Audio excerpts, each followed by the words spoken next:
General Giap had promised Ho Chi Minh that if the Marines ever crossed the Thu Bong River, he would wipe them out. And there was a Vietnamese term for that, and the English translation is that they would be walking dead men. In previous episodes, we've heard how these veterans first learned about a place called Vietnam. We heard about their first days in country and some of their first patrols. We've also learned about their best days during the war. But today and next week, we're going to dive into some of the bad memories from their experiences in Vietnam. Welcome to the By War and by God podcast. I'm your host, Kent Williamson. As you may know, this podcast is a companion series to the award-winning documentary film By War and by God. What awards, you might ask? Well, we were nominated for an Emmy in our region. We won Best of Show, Best Editing, Best Direction, and the Human Spirit Awards at the Docs Without Borders Film Festival. We also won awards of merit at both the Indie Fest and the Impact Docs Awards. And most recently, we've been nominated for the Most Inspirational Documentary and Best Director at ICFF, the International Christian Film Festival in Orlando. So if you have yet to see the film, I encourage you to check it out. This podcast is a place where we can go deeper into the stories of these veterans. Over this season, you will hear the amazing accounts of people whose lives were forever changed by the Vietnam War. You'll hear stories of heroism and stories of tragedy, like in today's episode. But down the road, you'll also hear stories of reconciliation, and you'll learn about a magnetic force that tugged and pulled and eventually drew these soldiers, medics, machine gunners, and crewmen back to Vietnam to serve some of the poorest of the poor of that beautiful land. But war is not pretty. It is not fun. To ignore the stories of these veterans' experiences would be to gloss over the tragedy that war really is. In this episode, My Worst Day in Vietnam, we'll hear about some of those bad, dark days. So stay with us. But before we start, I need to tell you about Big Heaven Cafe. Big Heaven Cafe is a simple web store with a few films to buy, including the documentary By War and by God. So if you haven't seen the film, or if you need to pick up a copy for a friend, a history buff, a Vietnam veteran that you know, please click your way to BigHeavenCafe.com. That's BigHeavenCafe.com, and use the coupon code PODCAST to save $5 glorious bucks on the film. Oh, and don't forget 20% of all sales of By War and by God from Big Heaven Cafe go to Vets with a Mission, the nonprofit that since 1989 has taken nearly 1,400 Vietnam veterans back to Vietnam. Why? For healing and reconciliation. All right, let's get on with today's episode. Actually, before we jump in, I want to warn listeners that there are some rather disturbing events described in this week's show. So now would be a good time to skip to another episode if you're sensitive to this type of thing. Okay, here we go. Tell me about your worst day in Vietnam. Well, my worst day was May 12th, 1966. This is Bob Perry Gallo. Our company was pretty much overrun. We were in an area near the Thu Bong River, which was south of Da Nang. The Thu Bong River ran from the South China Sea, a little village called Hoi An, up all the way into almost up to the Laotian border. And 9th Marines, again, was the first Marine unit that was in Vietnam legally. We were the first Marines that were sent there. And we were the most advanced unit in that particular area of I Corps. The I Corps was one of 4 corps of the Army of the Republic of Vietnam. These were the South Vietnamese soldiers the Americans fought alongside against the North Vietnamese Army, or NVA, and their allies, the Viet Cong. The most advanced unit in that particular area of I Corps. And General Giap had promised Ho Chi Minh that if the Marines ever crossed the Thu Bong River, he would wipe them out. And there was a Vietnamese term for that, and the English translation is that they would be walking dead men.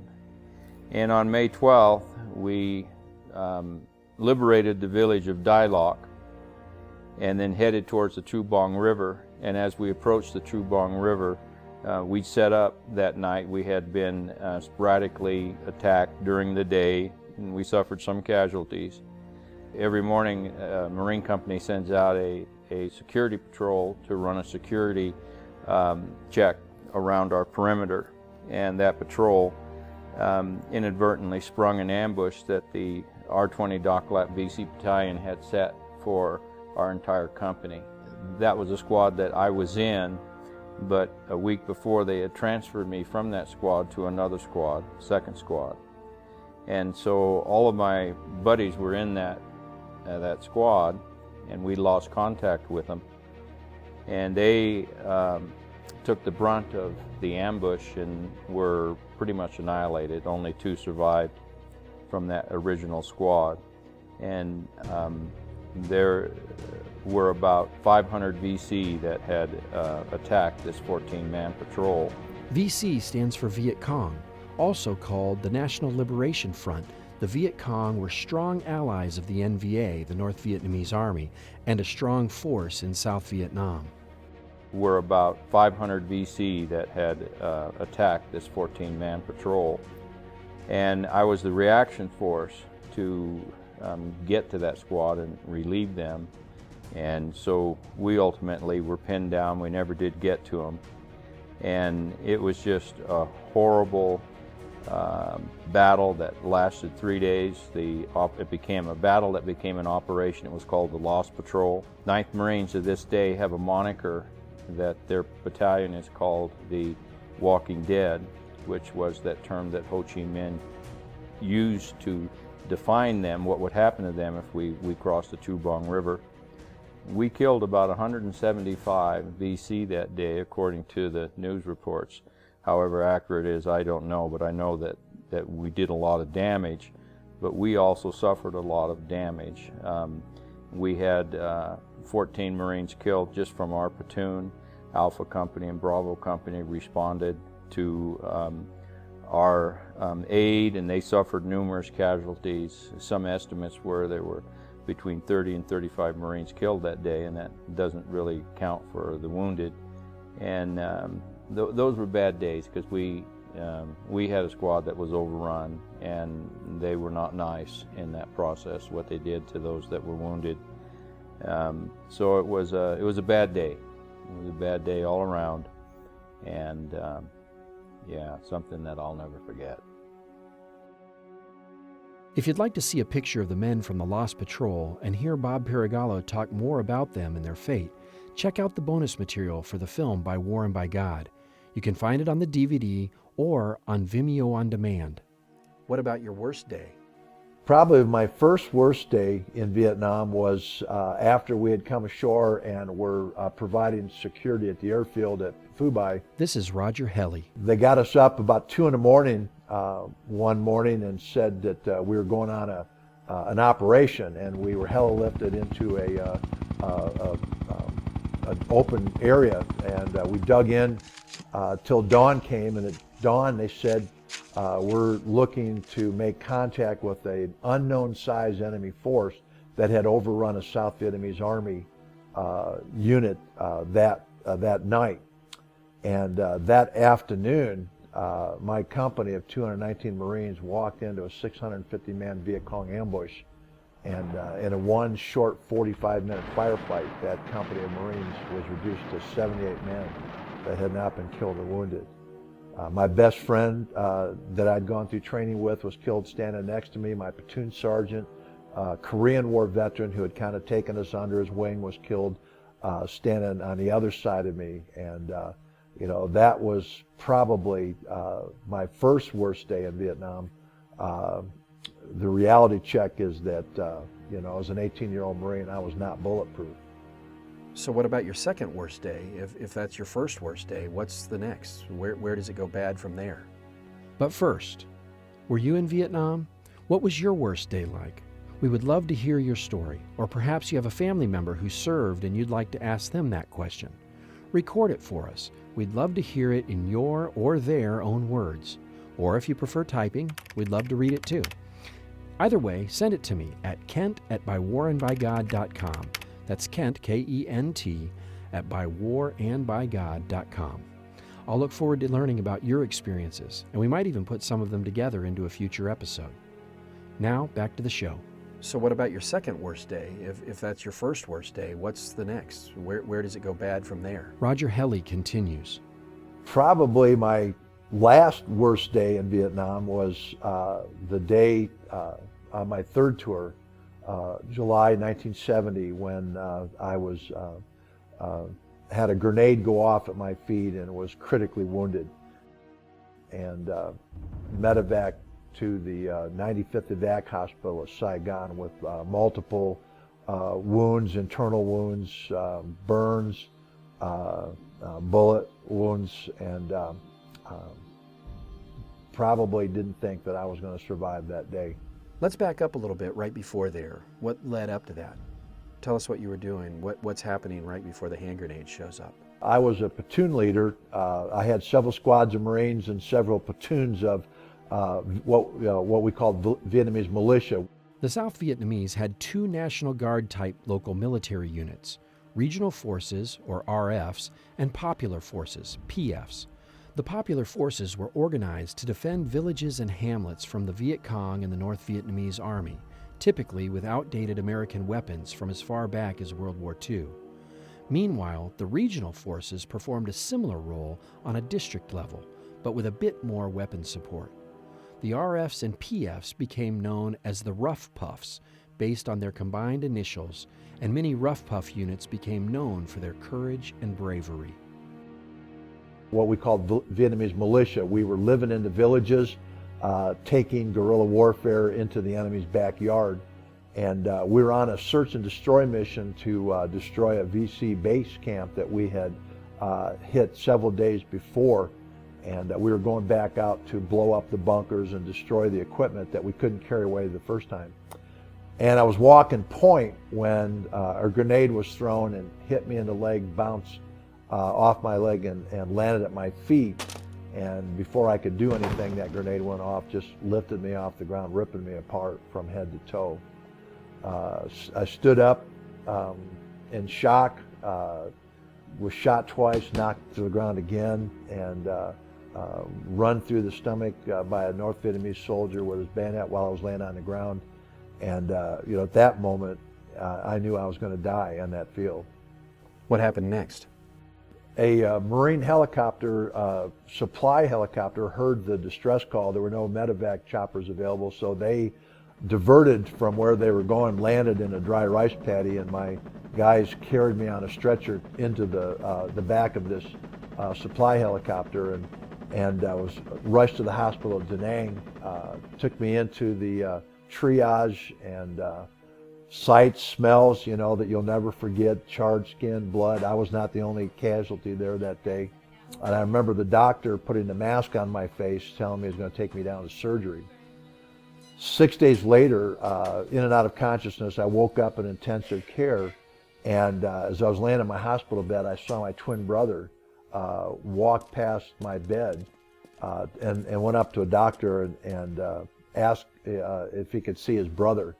And I heard the doctor tell my twin brother that I was going to die, that they had done everything that they could.